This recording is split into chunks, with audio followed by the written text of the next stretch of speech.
is also a survey. Yeah. Okay, guys, so it's gone 5 past, so we'll get started, I think. It's by the organisation, isn't it? So, yeah. Okay, so this week we're going to be looking at physical and environmental security. So, following on from last week then, last week we were looking at technical security and the design of security controls. So, we described these 4 sections, if you remember. So we're looking at physical controls such as fences, doors, locks. Then we had procedural controls. So this was covering things such as instant response processes, security awareness, how we build this culture of security within our organisation. We had legal and regulatory or compliance controls, so privacy laws, policy, linking back with legislation that we discussed a few weeks ago. And then there's the technical controls. So as I say, last week we were looking predominantly at technical controls, so things such as user authentication, antivirus, firewalls, moving on to intrusion detection systems, and all the rest of it, looking at where the future of technical security is going to. But this week we're now going to look at this top left segment, so the physical controls that an organisation may look at. So, physical and environmental security then. So technical security may protect our data, okay, yeah? We talk a lot about encryption and, making sure that our data is encrypted when we store it on a hard drive.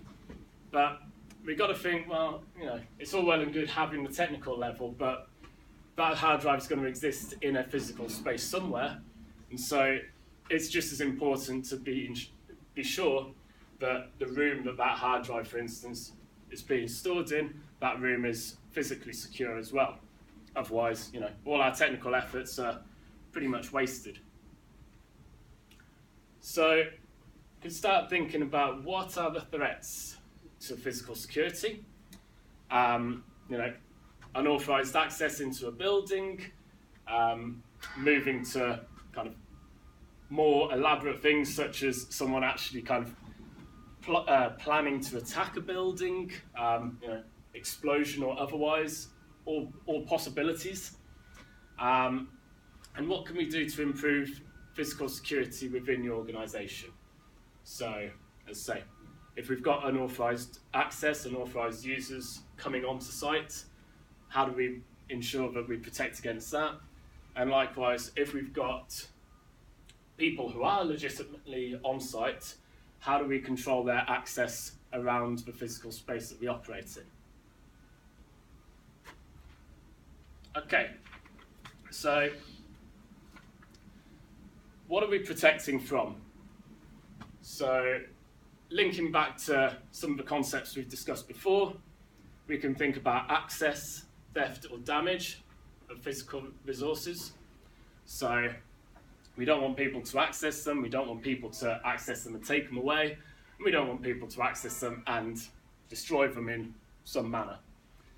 And importantly, when we're thinking about physical resources, yes, there's IT equipment, hard drives and all the rest of it, but it's really important to remember that there's other forms of physical data as well. So paper copies and contracts.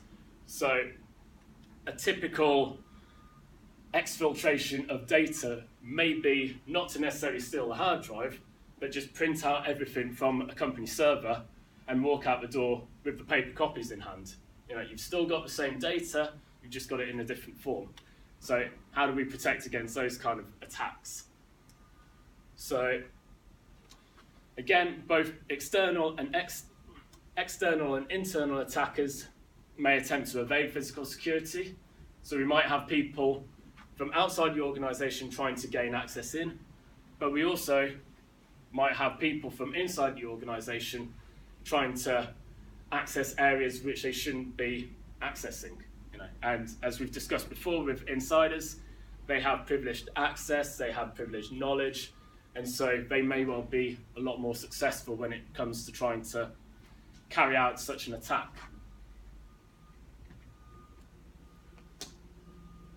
Okay, so what else are we trying to protect from? So we've looked previously at hazards as well. So hazards come back into play here. Fire alarms, flooding, earthquakes. So there's set procedures in place when a fire alarm sounds. The policy states we leave the building through the closest fire exit, we congregate outside, fire officer comes, make sure everyone's accounted for. During all of that time, there needs to be physical security policy in place of how do we ensure that no one's sneaking back into the building and trying to steal data whilst everyone else is conforming to that policy. Likewise, if there's flooding, if sprinklers go off in a room or whatever it may be, how do we ensure that we maintain security under these kind of unusual circumstances that might not be part of our normal practice?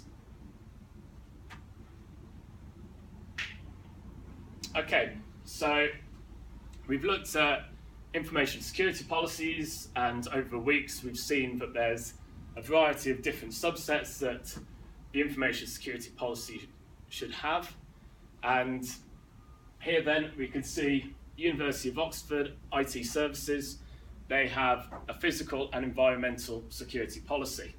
Okay, so shows it's really important consideration. It's clearly not just about the technical side, but it's about this physical side as well. And what's really interesting when you start looking at these kind of policies, as I've got here, it says only 1/3 of the IS policy is actually technical, and the other 2/3 of the policy focus on the human factors. Okay, so from when we're talking about social engineering and people security, it becomes really clear that actually, although we may be coming at it from a technical angle, if you will, a lot of this is about relating it back to the human factors, how people may try and circumvent policies, circumvent procedures that are in place for maintaining security.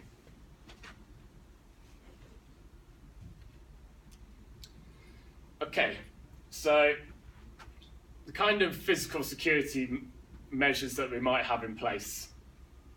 Probably the simplest example that I could think of is a padlock.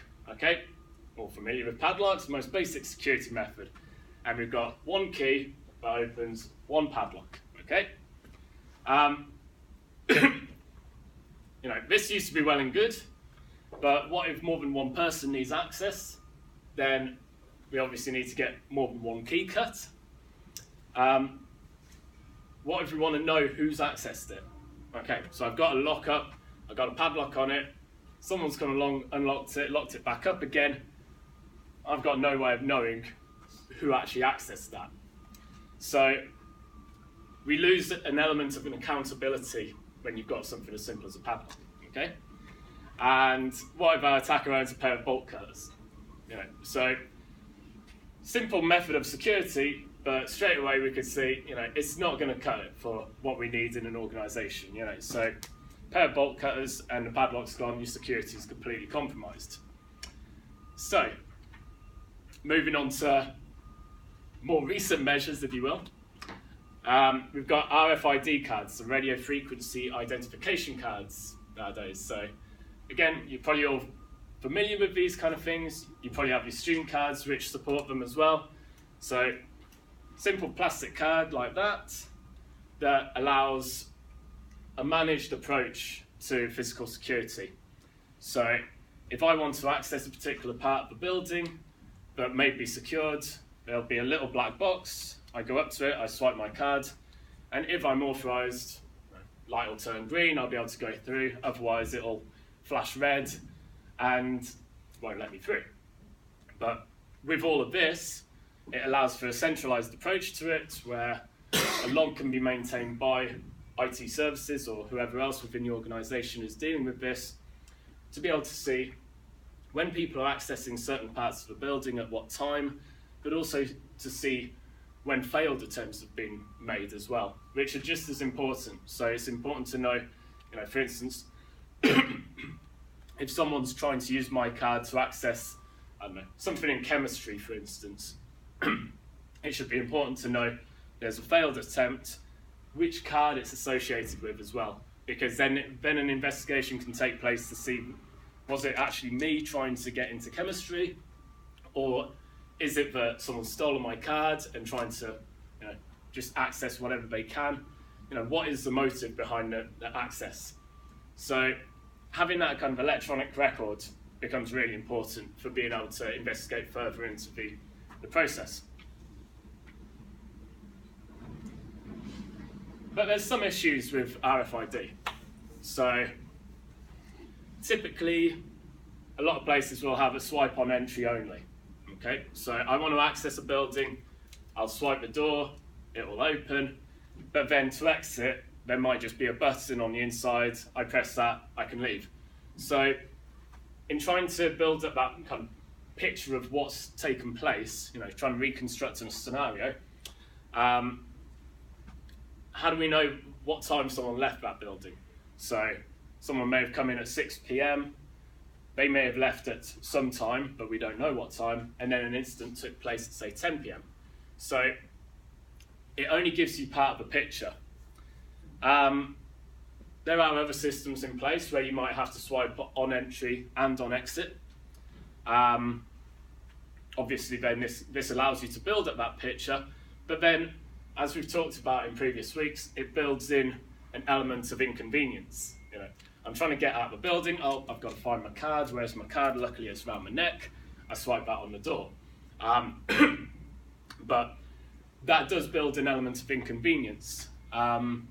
There's other systems you may be familiar with. I remember one from a gym I was a member of a couple of years back, which had a kind of a tube that you used to stand in, like kind of a one in, one out system. So you walked in, the door closed behind you, the door closed in front of you, and you walked out, so that it knew that you were leaving at what time, but it also knew that only you were leaving. Because another problem with all of this, I swipe, I open the door, I could be holding the door open for someone else. So how do we know what time they've left the building? Likewise, what time they've come into the building. So, it's good steps towards understanding the problem, but it doesn't give you a complete picture of the situation. And it comes back to this security and convenience issue. So we can also think of the cost, the efficiency and the effectiveness of these methods. I mean, having the kind of the door policy like the gym had on the entrance to UWE here, I think when we've got 1,000 students in the morning trying to come in or whatever it be, it's not going to be effective really. It would take all day to get everyone through. So you've really got to balance up what is the right measure, what is the right approach for the circumstance that you're trying to protect against. Okay, closed circuit television, so CCTV. It's been around for many years now, and we've got video surveillance of multiple areas of the organisation. Okay, so video camera typically in the corner of the room, observing what's taking place in that room. So this allows the security officer to view in real time what's happening within the organisation. Say they've got multiple screens to observe multiple areas of the organisation. Also allows them to retrieve archived video from the reported incident. So we know that something happened last Tuesday evening, we can find that tape or video segment on the machine rather than a VHS thing. We can find that segment of video, look back and review the video. But again, what are the pros and cons of CCTV? So there's a lot of data being collected, on an organisation such as UWE. We need to ensure that we've got CCTV that is covering the entire campus.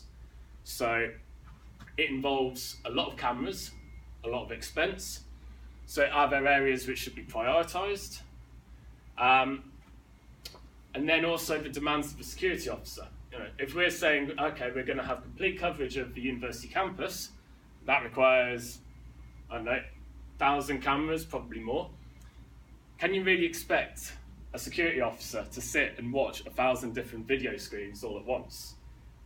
Probably not, you know. And also, if we've got 24-hour surveillance, you know, this guy, he needs his breaks, he needs to swap group shifts with another guy. It becomes a real burden on a human analyst, if you will, to be able to perform a job of real-time video surveillance. Okay, so what could we do to, yeah? How long do they keep that data recorded? How long do they keep the data for? Yeah, like, that's a very good question. Again, I mean, I don't know how long UWE do specifically, but typically it comes down to a trade-off with cost again. It's how big a server can I afford to be able to store as much video as possible. I mean, typically organizations may keep, say, the past 30 days, but if you've got 1,000 cameras, 30 days worth of video for all of those cameras, you're going to be running into terabytes very quickly. is there no legal elements to that as well? Like, how long can I keep your data recorded? So the physical and environmental security policy would state what for that organisation is deemed acceptable. 30 days is probably a good ballpark figure that most organisations would work to, unless they felt there was a need to have it longer than that. You know, if in a more secure environment, let's say, it may be that there's a justified reason for having it longer. But 30 days is probably the typical. But yeah, so there's a real trade-off between, you know, what can I afford to keep in terms of the cost of the equipment for storing all of this, and obviously, you know, as hardware is becoming cheaper and things such as outsourcing coming about, does this bring cost of surveillance down? But nevertheless, you know, this point about the demands on a security officer, being able to actually understand what's happening in video becomes a real challenge. So how can we improve CCTV? So here we've got two really interesting research projects, which I've had the pleasure of being involved with actually, of looking at different ways of visualizing video content. So this video visualization one at the top, this was taking a large segment of video and how can you successfully pull out key moments from that video which may be of interest. So being able to display that to an analyst in a different form rather than watching the video in real time. So this figure on the right hand side of the screen, you can see that the video has basically been placed in a kind of arch semicircle, if you will, and being able to detect patterns of movement in the video content, which are then shown within the 3D object. So you can start to see kind of visual signatures, if you will. So in this top one, we've got changes that remain for a particular period, or in the middle, we've got walking with moving arms, or doors closed, opening on the bottom one. So if an analyst was to use a system like this, for instance, there might be these visual signatures which they can pick up on for a particular scene to be able to quickly identify actions within the video. And then there's this project at the bottom, which I mentioned here, fight sensing cameras to cut crime on Britain's streets. So this is a newer project compared to the video visualization one, but this is looking at using machine learning combined with CCTVs to be able to identify essentially drunken disorderly behaviour. I think the actual study's taking place in Cardiff, but being able to build up. Say again? Must be pretty busy. Keeps them very busy. Yeah. But I mean, from a machine learning point of view, there's a vast amount of data being collected on CCTV. So a great kind of training set to base it on to be able to then say, is there something in this video that I should be paying attention to?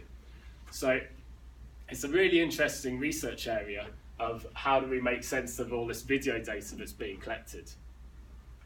Okay, so we've looked at quite a few different things there of how we might look to protect ourselves in physical security. So I'd just like to run a little short exercise with you guys. So in pairs, just have a couple of minutes just to discuss what else could be done to improve physical and environmental security. So what are your ideas for how we might go about improving that? So are there better measures, for instance, that could be introduced once people are inside the building? So we've looked at the swipe cards. Typically that's on the outside of the building. So what do we do to monitor where people are moving inside the building? Any thoughts on that? And what may be the future of physical security? So there's just a few pointers to think about. So in your pairs, if you start just having a little bit of a discussion, and we'll regroup in, say, 2 or 3 minutes to see what everyone thinks on this. Okay? What about the people who contracted? What they know for physical security? Okay. What's a scan then?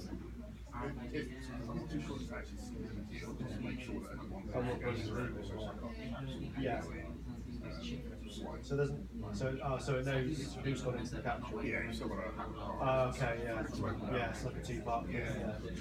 Right.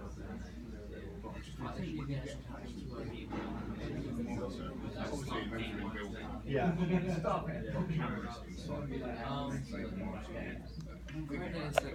One in US. Okay, yeah, so movement. Yeah. Saving recording space as well. That's quite good. Yeah. When it feels more like terrorising space, that's a sensible way. I guess. Somebody sort of desk like now, Yeah. camera behind it, he's doing whatever. Yeah, it just gets up like that. Yeah. I guess they're planning to start using what is it to track people, as in if they've got. Yeah, exactly. Unless you're allowed access via your phone or whatever you're using, you're not going to. Another thing, not really a big thing. No, exactly. Yeah, you've got to check it in.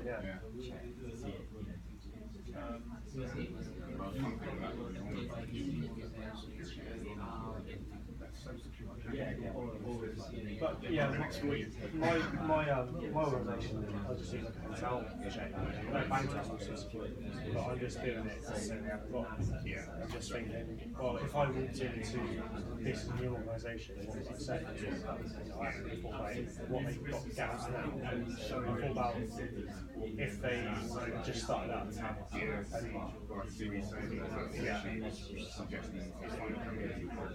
Yeah. No, exactly.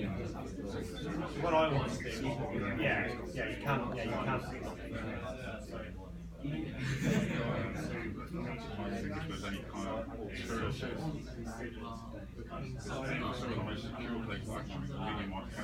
The future, there's going to be some sort of biometric assurance. Yeah, but usually, no.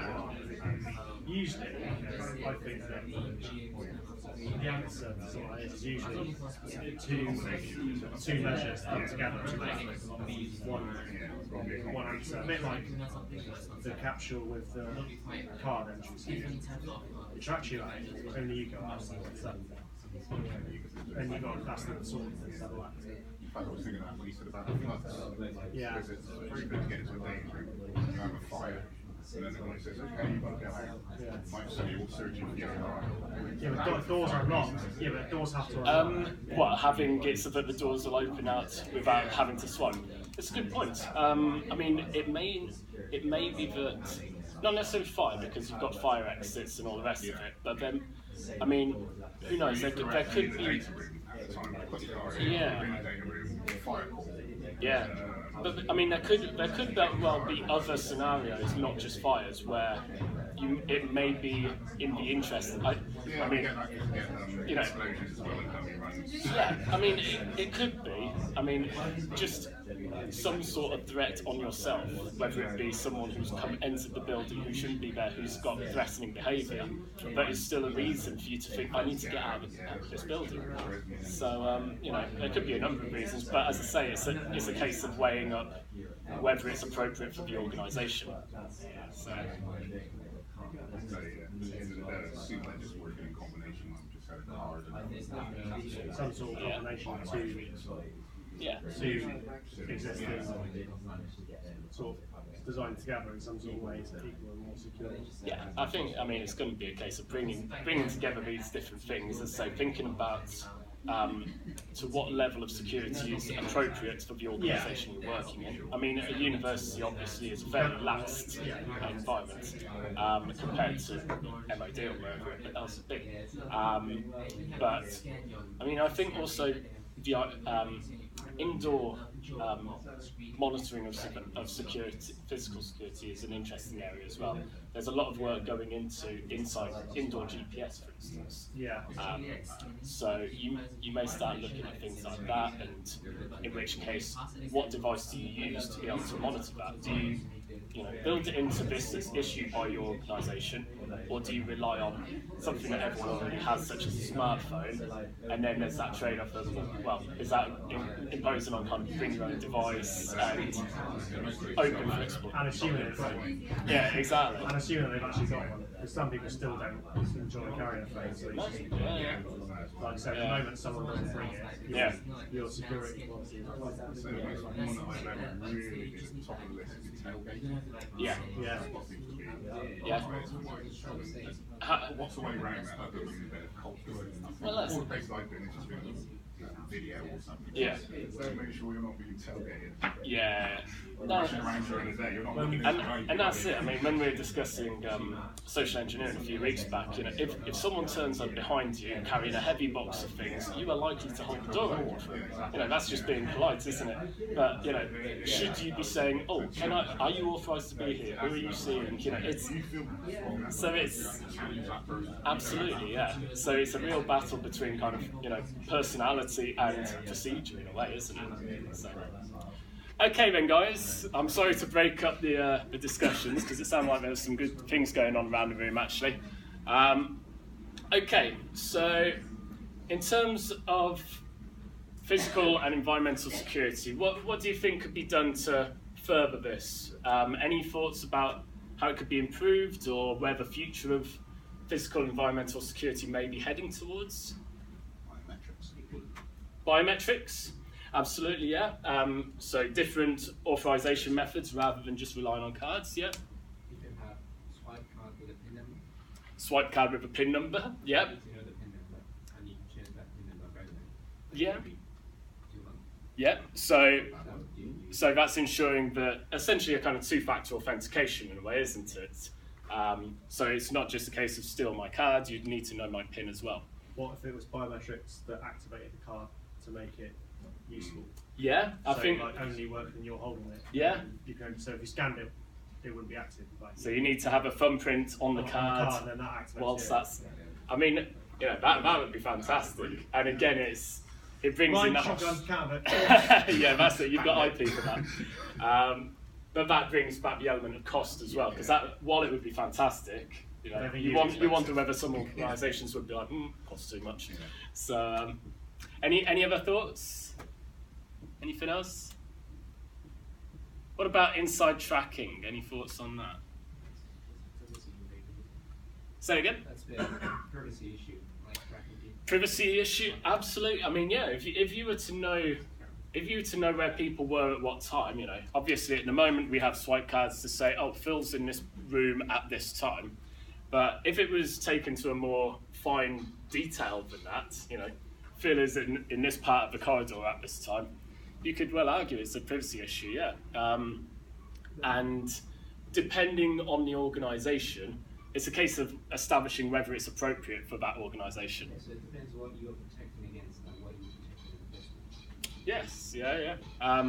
And I mean, if you've kind of isolated your primary asset, if you will, and said, right, okay, this is the main thing that I want to protect against, we'll leave everything else, then maybe it's a step too far. But at the same time, you could also imagine people just thinking, well, I want to protect everything. So if I have a corridor, I don't want people kicking the walls or just generally, causing a nuisance around the place. And so knowing what interactions people are having there may be suitable. But again, it's about finding the level that's appropriate for the organisation. Okay. Excellent. Right.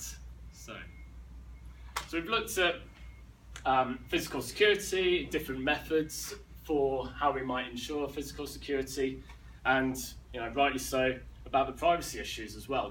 There is always going to be a trade-off of how do we know where people are and ensure that we've got security versus privacy. So security and privacy always have this big trade-off. Okay, so now look at some of the controls around physical security. So how do we handle intrusion alerts? So we looked before at 3 levels of control. So preventative, detective, and corrective.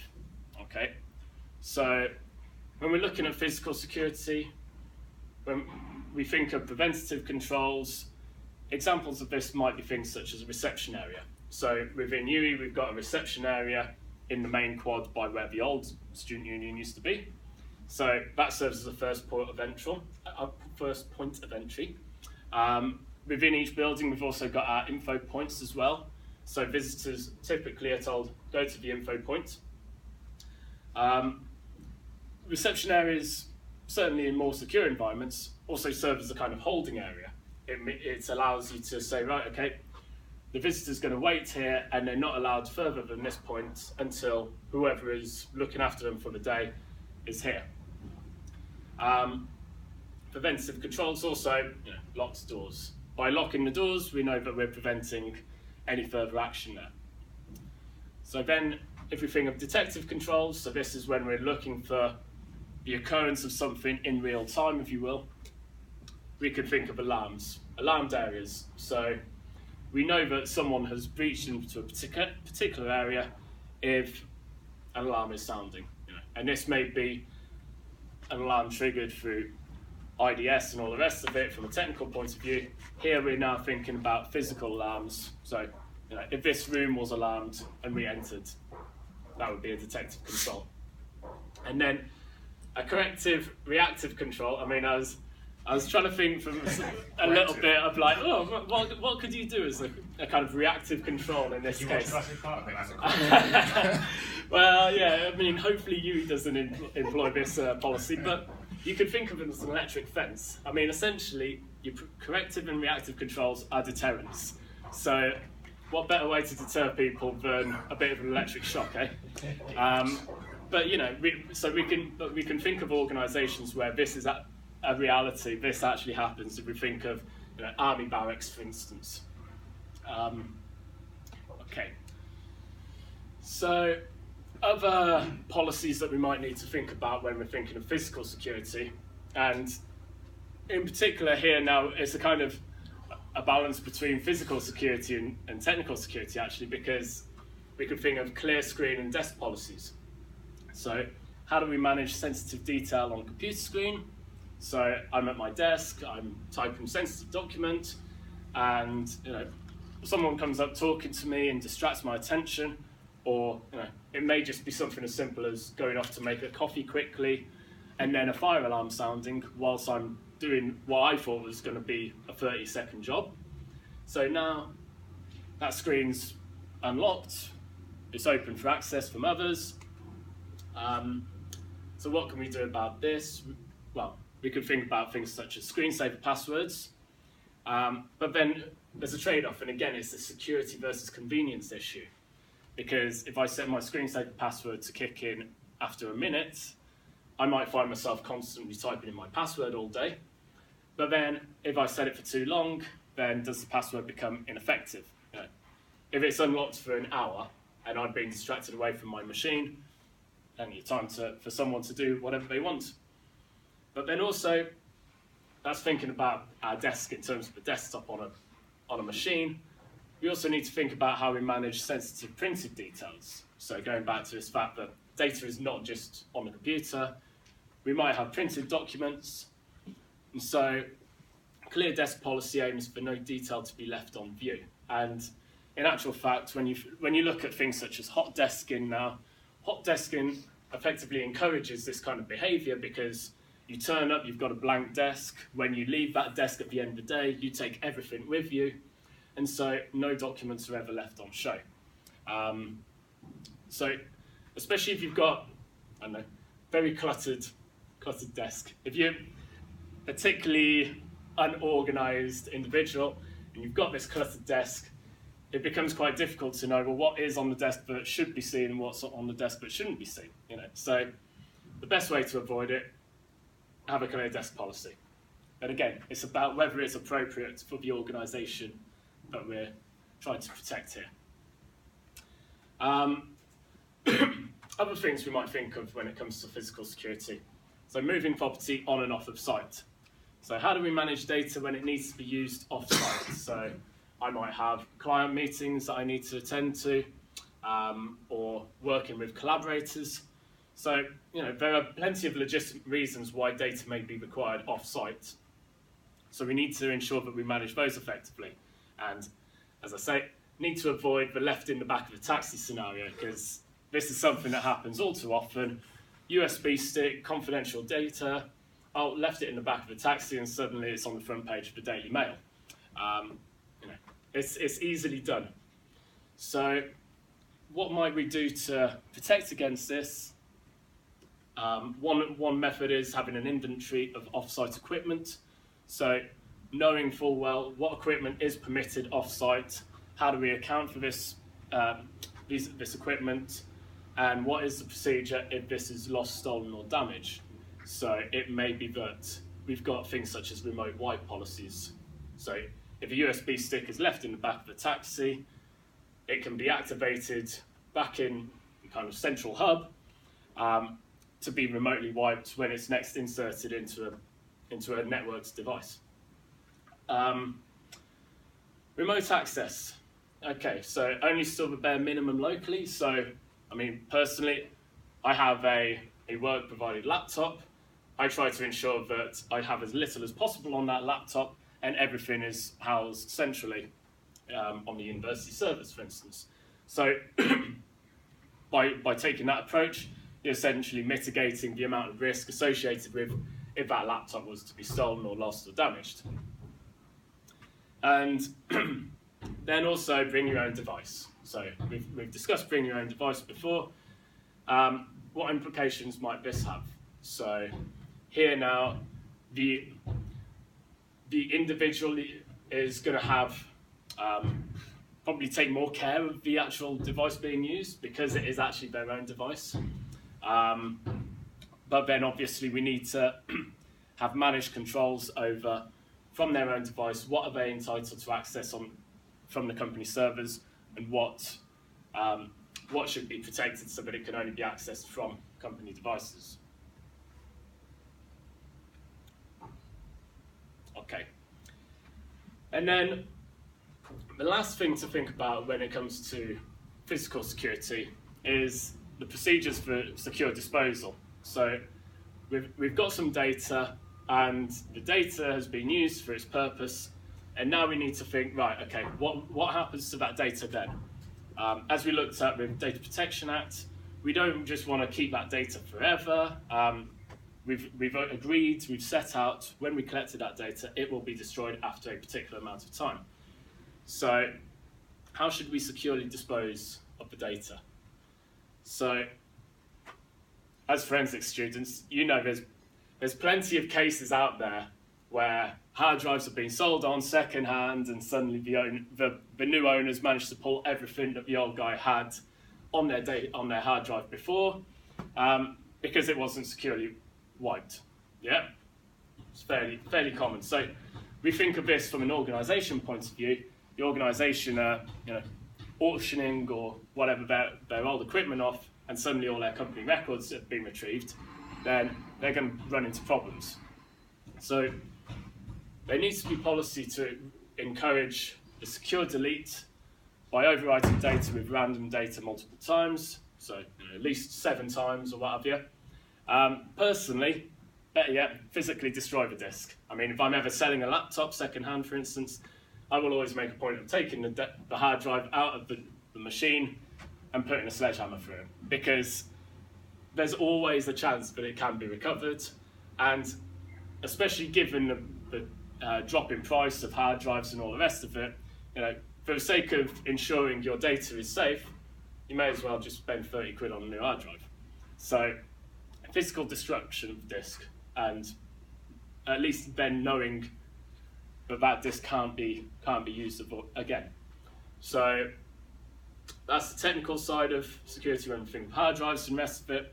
Likewise, printed data. So if we've got printed documents, we can think of shredding them, and you've got standard shredders versus cross-diamond shredders. So trying to ensure that that data, even when it's in its shredded form, can't be repieced. So all of these really come to the point of dumpster divers, and we touched on dumpster divers briefly last week, I believe. It is a genuine thing that people will rummage through the rubbish to be able to try and find data, whether it be printed documents, whether it be old hard drive and equipment. So anything we can do to avoid people sifting through the garbage, basically. Okay, so to summarise then, what have we looked at? We've been looking at how we can maintain physical security and the processes and policies that are in place around physical security, and looking at how the security policy exists to instruct how to manage security, how to prevent vulnerabilities that can be exploited. Okay, so we've looked at different means of physical security and also some of these ideas around why we might need policies for security. So, any questions from anyone?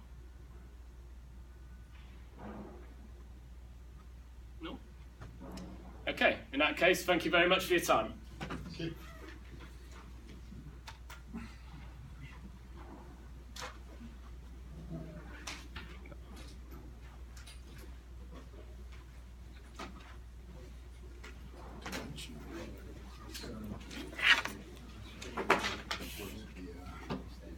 Is the sign-up sheet around? Did I? Yeah. Really?